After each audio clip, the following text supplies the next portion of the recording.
Bonjour, c'est Ursule encore. On est le 16 octobre 2023. Alors, je viens sur la trompette aujourd'hui encore et je viens proclamer le retour de notre Seigneur Jésus-Christ. Amen et alléluia, soyons tous bénis, soyons remplis de sa joie. Amen. Alors, t'es-tu préparé à rencontrer ton Dieu? Amen. Es-tu préparé à la rencontre avec ton Dieu? Hier, j'ai apporté une vidéo sur tant de détresse et puis tant de calamités parce que le Seigneur a donné le 343 dans la concordance en hébreu. Et c'était dans mon temps de prière dans la nuit du 14 au 15. Et là, il a dit, on est dans le temps de détresse et le temps des calamités, tel que prophétisé. Alors, j'avais apporté cette vidéo-là, elle est en ligne, je vous encourage à aller l'écouter. Et dans 1 Thessaloniciens 5, voilà ce que notre frère Paul nous dit.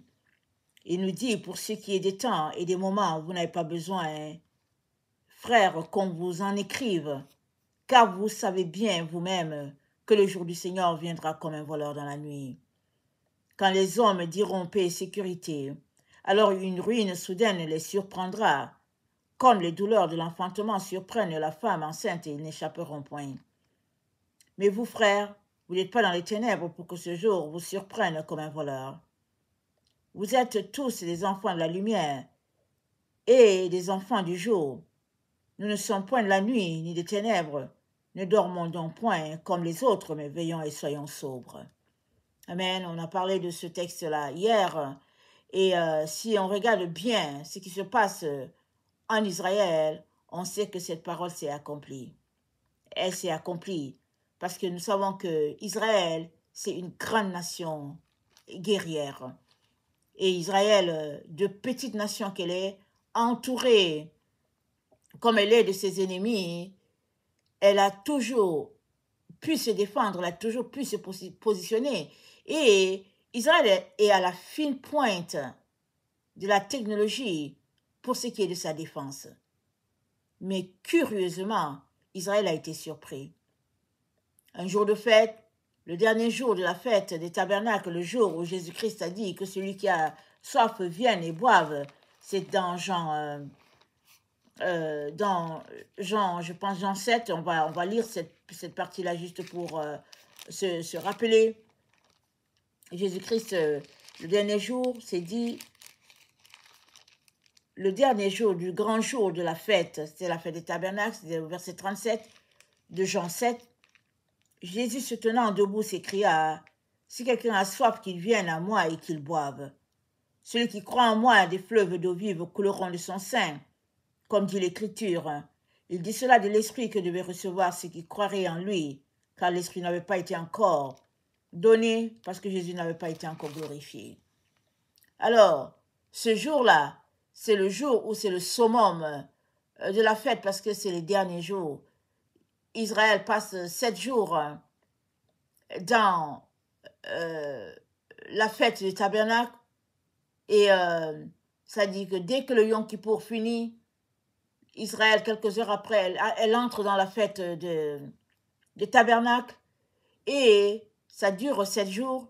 Et donc le 6e, le 6 octobre, c'était le dernier jour. Ce jour-là qui correspond un peu à ce jour-là où Jésus-Christ a dit si quelqu'un a soif et qu'il vienne. Et donc, généralement, quand il y a une fête et que les gens savent que c'est le dernier jour, ils y mettent le paquet. Donc, Israël était en train de fêter. Et il y avait les festivals, il y avait la musique. Israël était en train de se réjouir devant son Dieu quand Israël a été attaqué. Elle a été frappée en plein. En plein. Et ça, c'est un mal très dur. Parce que qui aimerait être attaqué au moment où il est en train de fêter, en train de célébrer son Dieu? C'est ça que les ennemis d'Israël lui ont apporté. Et dans 1 Thessaloniciens 5, c'est dit que le jour du Seigneur viendra comme un voleur dans la nuit. Alors, il y a déjà la nuit, qui est la nuit de notre temps, parce qu'on est dans la nuit du temps de Dieu, c'est-à-dire le temps de la fin. Et Israël a été frappé en pleine nuit, c'est-à-dire en soirée. ils étaient dans les festivités, quand l'ennemi a attaqué, et pas à peu près. Et au niveau de la capitale, de Jérusalem, les exactions sont moindres que ce qui sont passés dans les endroits les plus reculés. Les familles ont été décimées, ils ont été massacrés. Et c'est dit, c'est écrit là, que alors une ruine soudaine les surprendra, comme les douleurs de l'enfantement surprennent la femme enceinte, et ils n'échapperont point. Ils n'ont pas pu échapper, plusieurs n'ont pas pu échapper.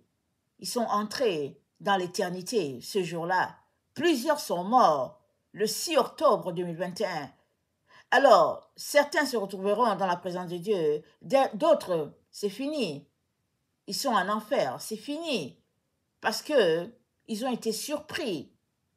Et on espère que comme c'était des moments de fête, des moments où dans ces fêtes-là, Israël se sanctifie, on espère et on souhaite que plusieurs étaient dans un état de sanctification, si bien qu'ils sont rentrés dans la gloire. Mais toujours est-il que ce n'est pas dit dans ce texte-là que toutes les nations seront surpris. C'est pas dit. Parce que quand Dieu fait quelque chose, il le fait à un endroit. Et puis c'est tout. Quand Jésus-Christ est né, personne ne savait qu'il était né. Mais comme les mages de l'Orient, ceux-là qui ont passé le temps avec Daniel, parce que Daniel a été exilé à Babylone, et Daniel a passé le temps à apprendre aux sages de là-bas comment lire dans les étoiles et tout. Eux, ils étaient là et ils ont vu qu'il y a un roi qui est né. Il y avait une étoile qui brillait plus que les autres. Et ils ont suivi, ils ont regardé et ils ont vu que l'étoile était du côté d'Israël. Et ils se sont levés pour aller adorer l'enfant parce qu'ils savaient que celui-là, c'était le roi qui devait venir. Ils se sont préparés donc. On ne sait pas combien ils étaient, mais on sait qu'ils ont apporté de la myrrhe, de l'encens. Et puis, quel était l'autre j'ai oublié l'autre truc. L'or, voilà, l'or, la myrrhe et l'encens qu'ils ont apporté. Mais ce sont les mages qui sont venus de l'Orient, hein, qui sont venus informer Hérode qu'il y avait un roi qui était né. Israël ne savait pas. Personne dans Israël ne savait qu'il y avait un bébé qui était né, qui avait déjà plusieurs jours et même plusieurs semaines qui était là. Et quand Hérode a été informé, il était surpris. Il s'est renseigné auprès de ses mages et puis ils ont dit que mais oui, c'est prophétisé qu'il y a un enfant qui va naître. Hérode était dans la panique. Il craignait que son poste lui soit arraché. Alors il a concocté un plan pour tuer l'enfant. Et Dieu a dit à Joseph, lève-toi, prends l'enfant et fuis en Égypte. Reste-y jusqu'à ce que je te fasse signe. Et c'est comme ça que Jésus-Christ s'est retrouvé en Égypte. Il est resté là-bas avec ses parents pendant quelque temps. Le temps que Hérode meurt et que, bon, tout ça calme à nouveau. Et puis Dieu lui a dit, retourne. Dieu a dit à ses parents, retourne. Voilà pourquoi c'est écrit, j'ai appelé mon fils hors d'Égypte. Mais toujours est-il que les gens ne savaient pas ce qui se passait dans Jérusalem, dans Israël, dans les contrées. Personne ne savait. Pourtant, le roi du monde était né. C'est pareil. Il y a beaucoup qui sont sur la terre qui ne savent pas qu'on est dans les temps de détresse. Ils ne savent pas que les temps prophétisés sont là, devant nous, et puis en train de se dérouler sous nos yeux. Ils ne savent pas. Pourquoi? Ils sont pris dans l'illusion. Ils sont partagés entre croire ce qu'ils entendent et puis croire les faux enseignants. Alors, les faux enseignants, ils l'ont aussi hérité de quelque part. On leur a dit aussi que l'Église sera enlevée. Alors, ils ont misé leur enseignement sur le fait que l'Église sera enlevée. Mais il est très important que tu saches ceci, toi qui es en train de m'écouter en ce moment. Si tu veux sauver ta vie, sors de ces enseignements-là. Parce que c'est écrit noir sur blanc dans notre Bible. C'est écrit, je vais le lire exactement dans Apocalypse 5. Allons-y, dans Apocalypse 5. Le verset 9, voilà ce qui est dit. Le verset 9, c'est dit, et il chantait un cantique nouveau, en disant, il est digne de prendre le livre et d'en ouvrir les sceaux, car tu as été immolé, Et tu as racheté pour Dieu, par ton sang, des hommes de toute tribu, de toute langue, de tout peuple et de toute nation.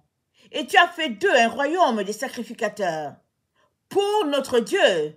Et ils régneront sur la terre. C'est ça qui est écrit. Ils régneront sur la terre. Il a été enseigné aux enfants de Dieu qu'ils partaient pour le ciel, qu'ils seraient enlevés. Mais c'est écrit noir sur blanc qu'ils seront enseignés sur la terre. Et si on va à Apocalypse 19, voilà ce qui est écrit dans Apocalypse 19. Le verset 11, c'est dit, « Puis je vis le ciel ouvert, et voici pareil un cheval blanc. Celui qui l'a monté s'appelle fidèle et véritable, et il juge et combat avec justice. Ses yeux étaient comme une flamme de feu. Sur sa tête étaient plusieurs diadèmes. Il avait un nom écrit que personne ne connaît si ce n'est lui-même, et il était revêtu d'un vêtement teint de sang. Son nom est la parole de Dieu. Les armées qui sont dans le ciel le suivaient sur les chevaux blancs, revêtus d'un fin lin blanc, pur. De sa bouche sortait une épée aiguë pour frapper les nations, et il les pétra avec une verge de fer, et il foulera la cuve du vin de l'ardente colère de Dieu Tout-Puissant. Il avait sur son vêtement et sur sa cuisse un nom écrit, Roi des rois et Seigneur des seigneurs. Donc, Jean voit le ciel qui est ouvert. Il voit un cheval qui galope. Le cheval galope où? Dans le ciel. Et puis Jean le voit. Mais il y a plusieurs qui attendent vraiment de voir avec leurs yeux ce cheval avec les vêtements tels que c'est là. Mais il faudrait que tu saches que spirituellement, Dieu peut te montrer que voilà la situation. Mais si tu veux attendre avec tes yeux de voir cela, tu peux être très déçu. Parce que où est-ce que le cheval va galoper? Est-ce qu'il va galoper en Lituanie? Va-t-il galoper au Japon? Va-t-il galoper en Israël? Où va-t-il galoper? Parce que toute la terre appartient à l'Éternel. La détresse des nations est survenue. Le signe est survenu en Israël, à Jérusalem. Mais les signes peuvent survenir aussi ailleurs, parce que toute la terre appartient au Seigneur.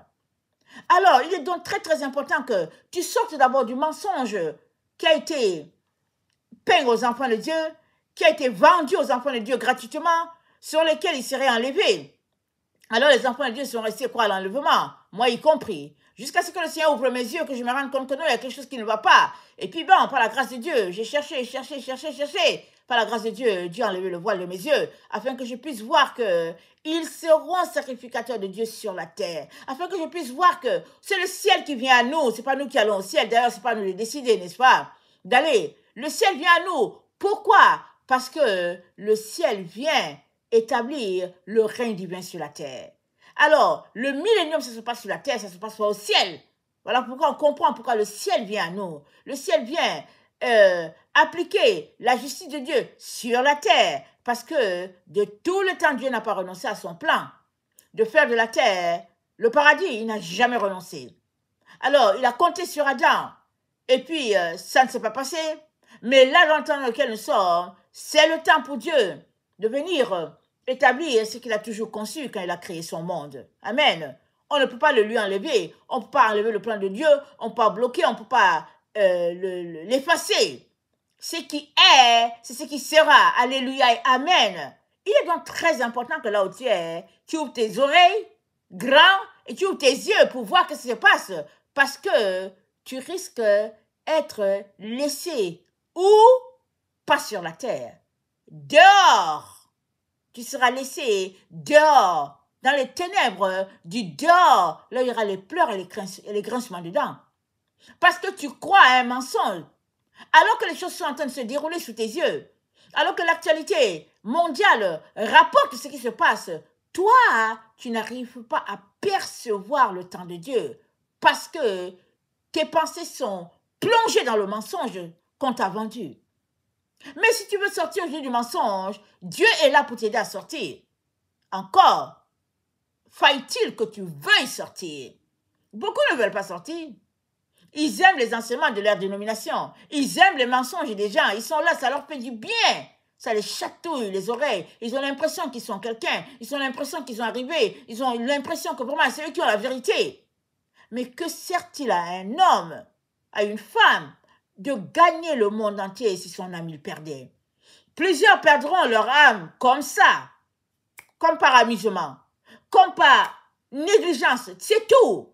Parce que au moment où Dieu les a visités, ils ont refusé la parole de Dieu, ils l'ont rejetée, si bien que finalement, ils vont se retrouver en dehors, en train de pleurer, et dire si je savais, et ils pleureront, des larmes qui couleront toute leur vie. Pourquoi? Parce que Dieu les a visités, ils ont rejeté la visitation de Dieu. Alors, ce jour-là, quand les mages d'Orient sont arrivés chez Hérode, Hérode savait que ce n'était pas du n'importe quoi. Hérode a cru, lui, le roi païen, il a cru, il a mis en place un plan pour tuer tous les enfants.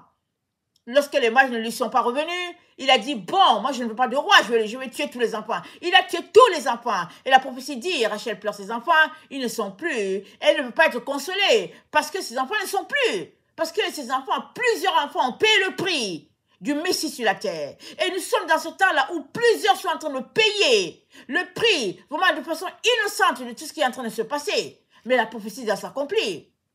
Alors que la prophétie s'accomplit, toi, es-tu en train de faire tomber les écailles de tes yeux? Qu'es-tu en train de faire? Évidemment, il y a plusieurs qui passent le temps assis devant la télévision pour savoir si l'Iran va bombarder. Ils sont assis pour savoir si les autres nations vont s'impliquer dans le conflit. Mais c'est pas ça que tu dois être en train de faire, toi l'enfant de Dieu. Tu dois être en train de prier, en train de pleurer, en train de scruter les Écritures pour savoir dans quel temps sommes-nous? Qu'est-ce que Dieu a dit? Est-ce que nous sommes dans ce temps prophétisé? C'est très très important que tu passes le temps devant Dieu pour le supplier afin qu'il t'aide. Afin que tu ne sois pas jeté dehors. Parce qu'on est dans ce temps de la fin. Amen. Nous y sommes. Ne laisse personne te voler cela. Nous y sommes, nous y sommes. Alors, la parole, la première vidéo que j'ai faite hier, je n'ai pas le titre, n'est-ce pas? Mais c'était le Seigneur. J'étais dans sa présence, il m'a dit Apocalypse 3, le verset 13. Alors, Apocalypse 3, le verset 13, il me l'a donné 2 fois. Alors, j'ai dû sortir de sa présence pour les regarder. Et Apocalypse 3, le verset 13, j'ai fait déjà la vidéo, je vous conseille d'écouter les 2 vidéos d'hier. L'Apocalypse 3, le verset 13, voilà ce qui est dit. Il est dit, excusez, que celui qui a des oreilles entende ce que l'Esprit dit aux églises. Et c'était quoi? C'était la conclusion de la parole de notre Dieu à l'église de Philadelphie. Et c'était quoi? C'est encore quoi? C'est la conclusion de Dieu pour nous. Voilà pourquoi il m'a dit, il va prêcher sur Apocalypse 3, le verset 13. C'est la conclusion de notre Dieu. Pourquoi? C'est l'accomplissement. C'est la fin. C'est-à-dire, tout est arrivé à la finalité. C'est ça que Dieu veut que tu saches. Il veut que tu saches cela maintenant. Et que si tu peux te repentir, répands-toi. Va devant lui, pleure, nomme tous tes péchés.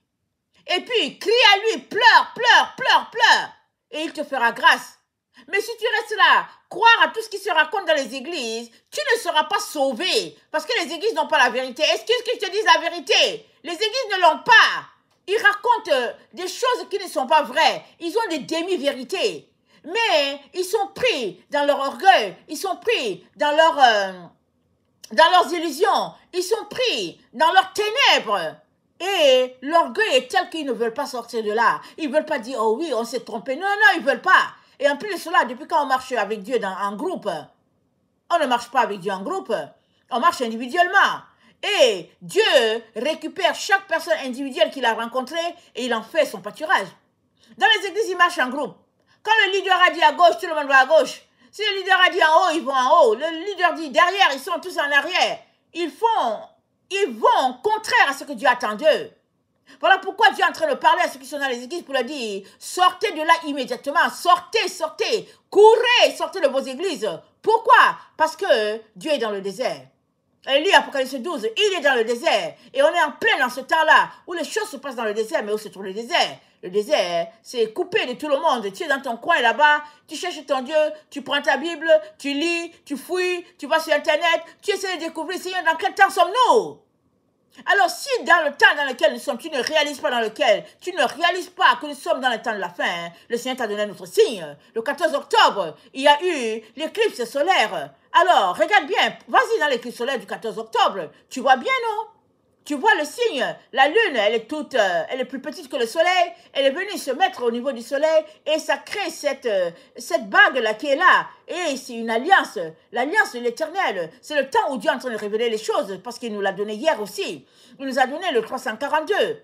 Le temps où Dieu est en train de révéler les choses et il est en train de dévoiler ce qui se passe. Et dans ce temps-là dans lequel nous sommes, c'est un temps de jugement, n'est-ce pas, pour les nations, pour tous ceux-là qui sont contre Dieu, mais c'est un temps d'alliance pour l'Éternel avec ses enfants.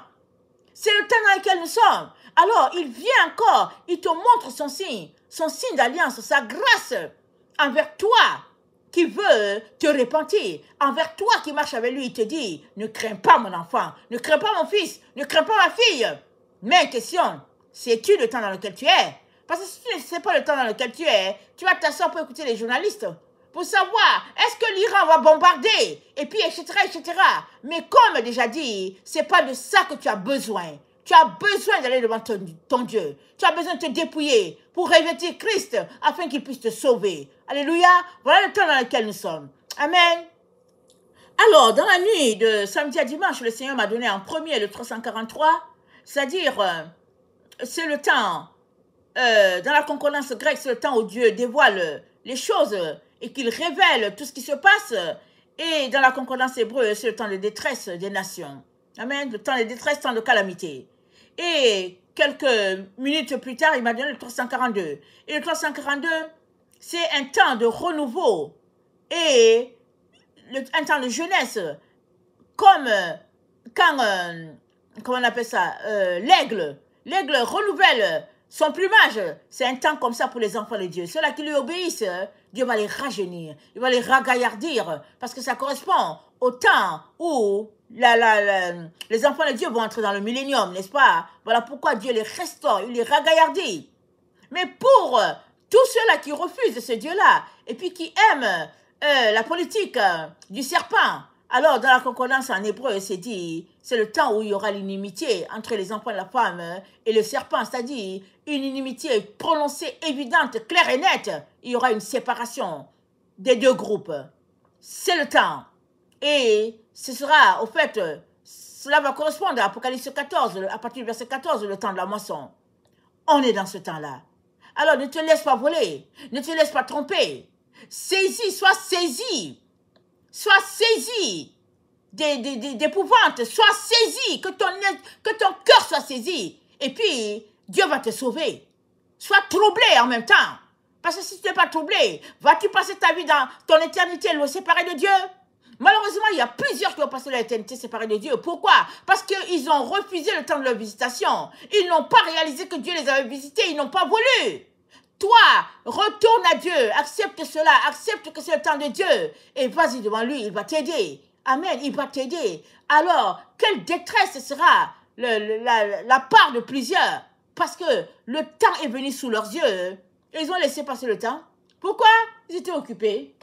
Aller au travail, aller étudier, à faire ceci, à faire cela. Mais cela n'empêche pas Dieu d'appeler pour dire, le roi a lancé à organiser les noces pour son fils. Et il appelle tout le monde, il dit, venez, venez aux noces, venez. Mais il y en a qui sont partis, ils ont dit, j'ai du travail à faire, il y a d'autres qui sont allés au champ, il y a d'autres qui étaient occupés, d'autres sont allés jouer, et tout. Chacun fait ce qu'il veut.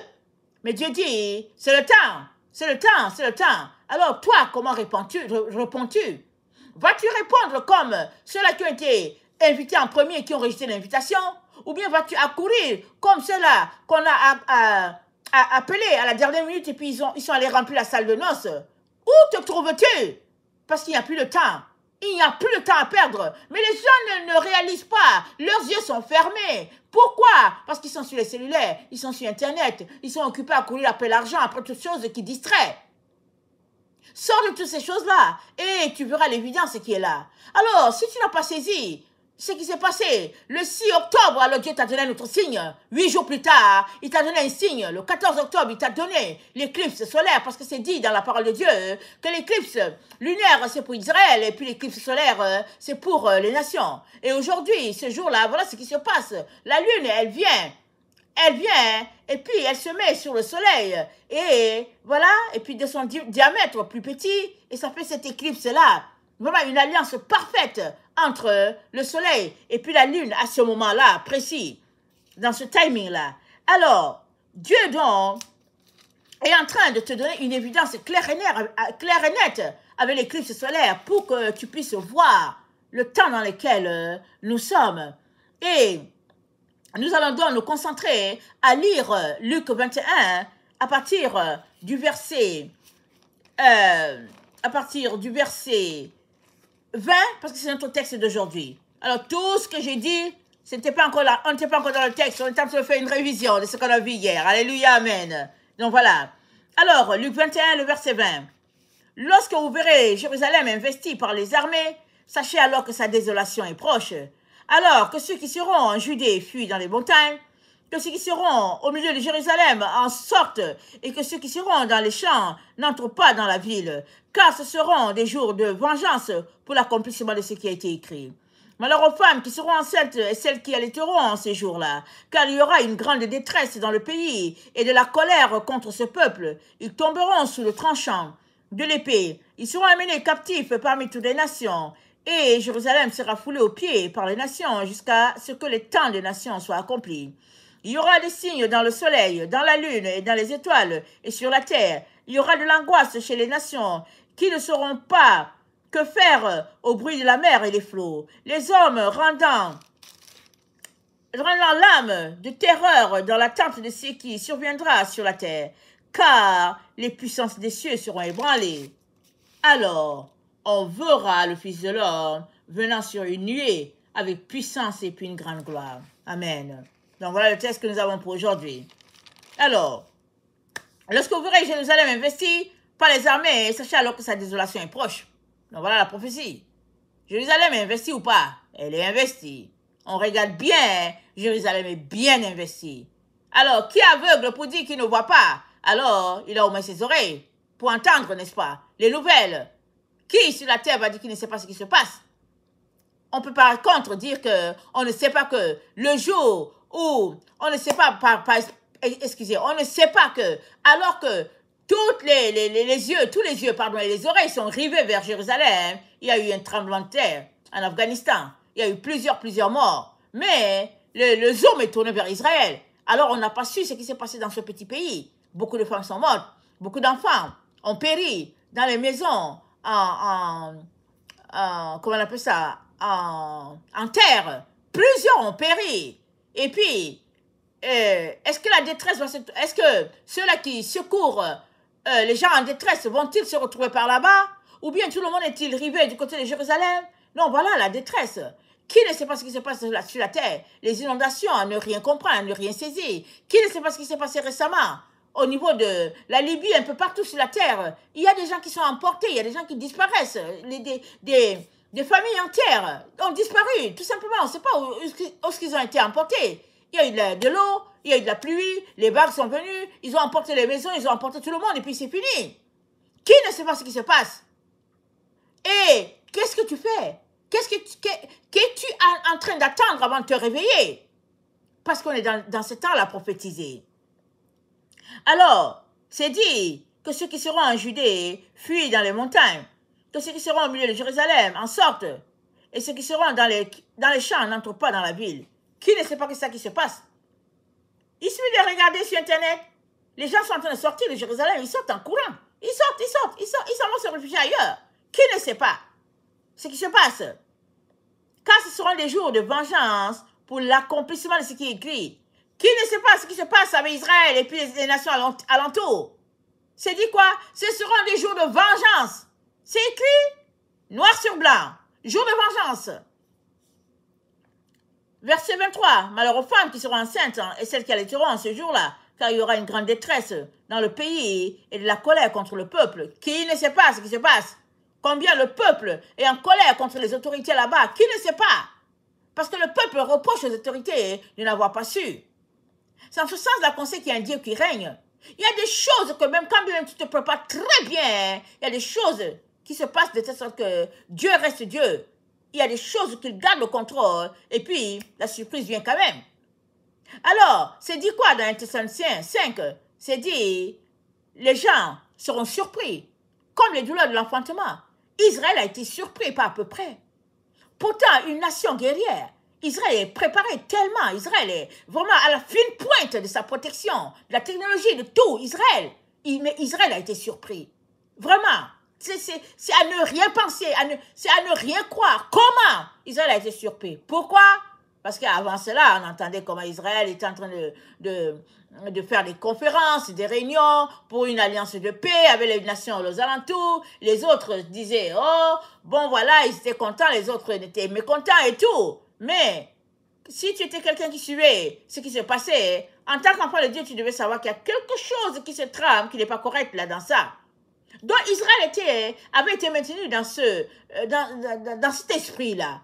Cet esprit de pouvoir signer des accords de paix avec les nations aux alentours. Et l'ennemi est venu, il a surpris, en plein, alors qu'Israël était en train de festoyer, en train de célébrer l'Éternel, alors que le ciel est en train de célébrer avec Israël, Israël a été frappé en plein. Verset 24. Ils tomberont sous les tranchants de l'épée. Ils seront emmenés captifs parmi toutes les nations. Et Jérusalem sera foulée aux pieds. Et les nations jusqu'à ce que les temps des nations soient accomplis. Qui ne sait pas qu'il y a plusieurs qui ont été enlevés, qui ont été emmenés? Allez, on ne sait pas où est-ce qu'ils sont. Où est-ce qu'on les a emportés? Plusieurs citoyens ont disparu. Là, en Israël. Mais ce n'est pas juste le côté israélite. Il y a aussi le côté des Palestiniens qui sont aussi en détresse. Parce que c'est quoi? Ce sont des frères, ce sont des cousins, ce sont les enfants qui viennent de la même racine, la racine de la chair. Ils se clament tous descendants d'Abraham. Nous, on les voilà en train de se battre en pleine querelle, en train de se chicaner par-ci, par-là. Mais cette terre, Dieu avait déjà dit, il l'avait donnée à la descendance d'Israël. C'est ça qui a été fait. Mais voilà, maintenant que, voilà, ils se chicanent, et puis voilà, c'est vraiment assez laborieux, n'est-ce pas, comme situation. Parce que ceux-là qui clament, réclament leur lien de sang, et les autres qui clament, ils réclament la promesse de Dieu, si bien que, voilà, c'est le tiraillement par-ci, par-là. Mais qui ne sait pas que c'est ça qui se passe? Qui veut fermer les yeux? Et au verset 25, c'est dit, les hommes rendront l'âme de terreur dans l'attente de ceux qui suivront sur la terre. Car les puissants des cieux seront déchaînés, seront ébranlés. Les puissants sont-elles ébranlées? Eh oui, elles sont ébranlées. Pendant que Israël était attaqué, il y avait des tremblements de terre, il y avait des tsunamis, il y avait des choses qui se passaient, il y avait des flots qui se passaient, des tremblements de terre. C'était d'une certaine envergure, c'était quelque chose, c'était fort. Mais les gens étaient sur Israël. Si bien que les gens ne voient pas ce qui se passe autour. Et ça bouge partout. Qu'est-ce qui fait que les flots sont tels que les gens disparaissent? C'est quoi? Qu'est-ce qui arrive? Alors, voilà. Dans quel état est notre terre? Mais qui sur la terre va dire qu'il ne sait pas? Qui? Ce sera pure hypocrisie de dire que non, je ne sais pas.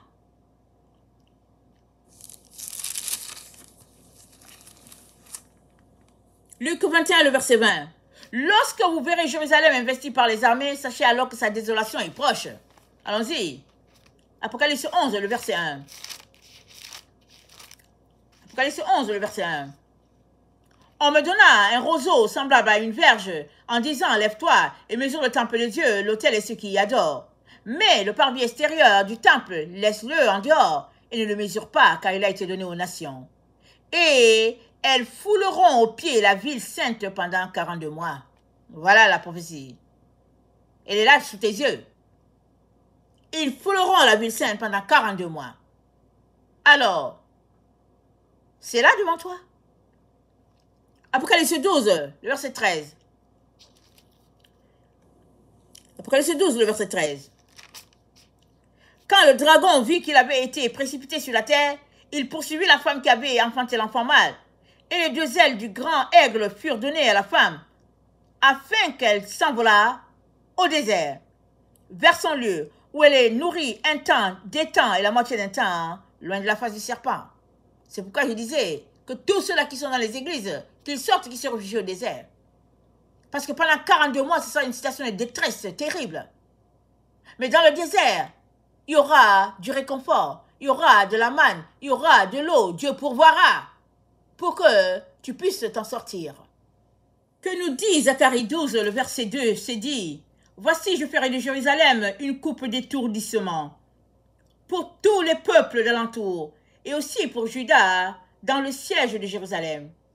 En ce jour-là, Je ferai de Jérusalem une pierre pesante pour tous les peuples. Tous ceux qui la soulèveront seront meurtris, et toutes les nations de la terre s'assembleront contre elle. En ce jour-là, dit l'Éternel, je frapperai d'étourdissement tous les chevaux, et de délire ceux qui les monteront, mais j'aurai les yeux ouverts sur la maison de Juda. Quand je frapperai d'aveuglement tous les chevaux quand je frapperai d'aveuglement tous les chevaux des peuples, les chefs de Juda diront en leur cœur, les habitants de Jérusalem sont notre force, par l'Éternel des armées leur Dieu. En ce jour-là, je ferai des chefs de Juda comme un foyer ardent parmi du bois, comme une torche enflammée parmi des gerbes. Ils dévoreront à droite et à gauche tous les peuples d'alentour. Et Jérusalem restera à sa place à Jérusalem. L'Éternel sauvera d'abord les tentes de Juda, afin que la gloire de la maison de David, la gloire des habitants de Jérusalem, ne s'élève pas au-dessus de Juda. En ce jour-là, l'Éternel protégera les habitants de Jérusalem, et le faible parmi eux sera dans ce jour comme David. La maison de David sera comme Dieu, comme l'ange de l'Éternel devant eux. En ce jour-là, je m'efforcerai de détruire toutes les nations qui viendront contre Jérusalem. Alors, je répandrai sur la maison de David et sur les habitants de Jérusalem un esprit de grâce et de supplication. Ils tourneront les regards vers celui qu'ils ont percé. Ils pleureront sur lui comme on pleure sur un fils unique. Ils pleureront amèrement sur lui comme on pleure sur un premier-né. Alors Dieu dit qu'il va sauver d'abord les tentes de Juda. Mais c'est qui les tentes de Juda? C'est tous ceux-là qui ont donné leur vie à Jésus-Christ. Parce que Jésus-Christ, il vient de Juda. C'est lui qui a sauvé la terre entière par son sang. Si tu lui appartiens, il dit qu'il te sauvera en premier. Est-ce que c'est ça qui est en train de se passer? Oui, c'est ça qui est en train de se passer. Et puis c'est dit quoi? C'est dit que, en ce jour-là, je suis au verset 6, je ferai des chefs de Juda comme un foyer ardent parmi les bois, parmi du bois, comme une torche enflammée parmi les gerbes. Ils dévoreront à droite, ils dévoreront à gauche tous les peuples d'alentour. Est-ce que ce n'est pas les enfants de l'Éternel qui sont en train de prêcher sur la terre aujourd'hui? En train de dire à tout le monde, réveillez-vous sur toute la terre. Ils sont en train de crier, réveillez-vous, réveillez-vous. C'est le temps de la moisson, sortez, sortez de vos illusions. C'est ça qui est en train de se passer. Alors, soit tu ouvres les yeux et puis Dieu te sauve, soit tu persistes dans ton égarement et tu seras séparé de la présence de Dieu. Tu seras séparé de la gloire de Dieu parce qu'on est dans le temps du jugement. Dieu l'a dit, il jugeait son église. Son église à Babylone, il juge. Et Babylone est répandue sur toute la terre. Dieu en jugement contre son peuple. Jugement des nations. Voilà là où on est rendu. Et là où ce qui se passe, c'est que plusieurs qui sont dans l'église aujourd'hui seront séparés de Dieu à tout jamais. Et ceux qui sont dehors vont entrer dans l'alliance avec leur Seigneur Jésus. Pourquoi? Parce que eux, ils auront compris. La détresse sera telle qu'ils vont fuir pour chercher du secours. Mais ceux-là qui sont assis dans l'église en ce moment, qui attendent des signes palpitants, ils seront tout simplement jetés dehors. Parce que le Seigneur les a visités, mais ils ne veulent pas. Ils ne veulent pas se décoller de leur chaise. Parce qu'ils pensent qu'ils ont la vérité.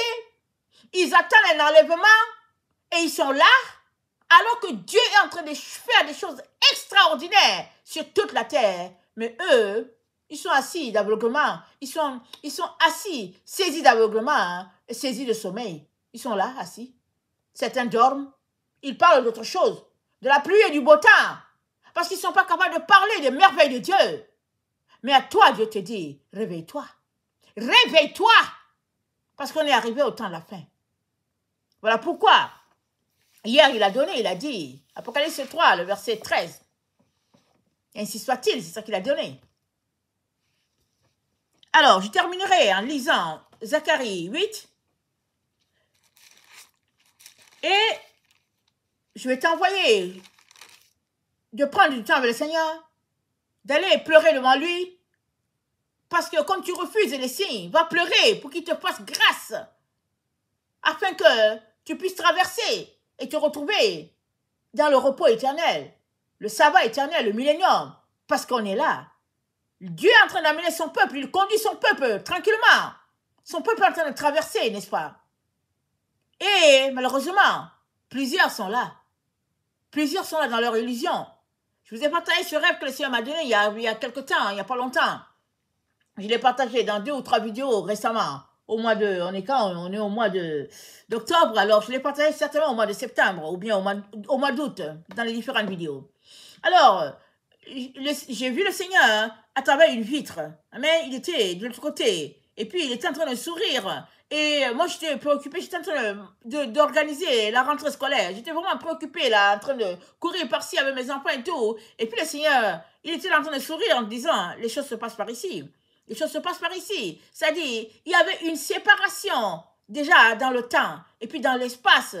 Et les gens étaient encore préoccupés par les choses de la terre. Mais Jésus-Christ est en train de dire, hey, c'est par ici, c'est du côté du ciel. Amen. Et il faut que je revoie encore le rêve, comment il était détaillé. Mais c'est juste pour vous dire, les temps ont changé. Les temps ont changé. Mais les gens ne savent pas que le temps a changé. Ils sont en train de courir à s'installer, à s'investir dans les choses de ce monde. Et voilà pourquoi c'est dit dans le livre dans la parole de Dieu, parlant du temps de Noé, c'est dit, les gens mangeaient, ils buvaient, ils construisaient, ils se mariaient, et Noé est entré dans l'arche. C'est-à-dire, les gens sont préoccupés par les choses de cette vie. Ils courent après ce qui ne nourrit pas, ce qui ne les rassasie pas, ce qui va les perdre. Mais ils sont là en train de courir. Et Dieu, dans son timing, est en train de nous pointer l'éternité. Le millénium, ce temps de paix, de bonheur, où l'agneau va dormir dans le même gîte que le lion, où la panthère sera avec la perdrix. Mais les enfants de Dieu, ils ne sont pas là. Ils sont pas là, ils sont préoccupés à courir pour dire, le prochain chèque, ce sera combien? Est-ce que le prochain, je vais gagner combien? Est-ce que j'aurai gagné 4 000 $ ou bien j'aurai 2 000? Ils sont en train de courir sur des choses qui les perdent. Au lieu de courir pour assurer que leur âme est au bon endroit. Alors, Zacharie 8, le peuple, pardon, Zacharie 8, le verset 2. Attendez, Zacharie 8, ainsi parle l'Éternel. Je suis ému pour Sion d'une grande jalousie. Je suis saisi pour elle d'une grande fureur. Ainsi parle l'Éternel, je retourne à Sion et je vais habiter au milieu de Jérusalem. Jérusalem sera appelée ville fidèle et la montagne de l'Éternel des armées, montagne sainte. Ainsi parle l'Éternel des armées. Des vieillards et des femmes âgées s'assieront encore dans les rues de Jérusalem, chacun le bâton à la main. À cause du grand nombre de leurs jours, les rues de la ville seront remplies de jeunes garçons et de jeunes filles jouant dans les rues. Ainsi parle l'Éternel des armées. Si la chose paraît étonnante aux yeux du reste du peuple ces jours-là, sera-t-elle de même étonnante à mes yeux, dit l'Éternel des armées? Ainsi parle l'Éternel des armées. Voici, je délivre mon peuple du pays de l'Orient et du pays du soleil levant, et du pays du soleil couchant.